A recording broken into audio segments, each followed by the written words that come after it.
રાણી BRTS bus stop અને આર્વિડ ટ્રાન્સક્યુ પ્લાઝાની સામે અહીંયા આ કૃષ્ણા ભેળ પકોડી સેન્ટર છે. અમે અહીંયા પકોડી ખાવા આવ્યા હતા. સમથિંગ 6:30 વાગ્યા જેવું. અમે પહેલી પકોડી ખાધી તો તમારા મગની પકોડીમાંથી વાળ નીકળ્યો તો અમે જવા દીધું કે ચાલો જવા દઈએ, ધંધો નથી બગાડવો. એ જ અમારી પહેલી ભૂલ. પછી છેલ્લી પકોડીમાંથી મારી પકોડીમાંથી આ હાડકું નીકળ્યું છે. જ્યારે અમે એમને કીધું તો એમને અમને એવું કીધું કે આ લાકડું છે. એના પછી અમે અમારી જોડે આવેલા પકોડી ખાનારા બીજા 4 લોકોને બતાવ્યું તો એમણે બી કીધું કે આ હાડકું છે.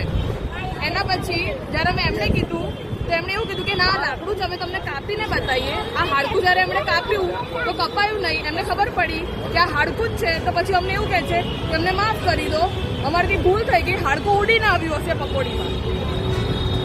ધૂળ માટી ના ઉડે પણ હાડકું ઉડીને પકોડીમાં આવે. અને પછી અમે એવું કહે છે કે સોરી, આમાં અમારો કંઈ વાંક નથી. દુકાન એમની, પકોડી એમની, તો વાંક અમારો કે અમારા મોઢામાં હાડકું આવ્યું. મારી લાઈફના 25-22 વર્ષમાં અમે કોઈ નોનવેજ નથી ખાધું અને આ વસ્તુ અચાનક આ વસ્તુ થાય તેનું જવાબદાર કોણ? અમે જેટલી બી ફૂડ સેફટી માટેની વેબસાઇટથી બધા પર ફોન કર્યા, કમ્પ્લેન કરી, કશું જ થયું નહીં. અને હવે અત્યારે અમને ખાલી એટલું કહે છે કે સોરી, આમાં અમે કશું જ ના કરી શકીએ.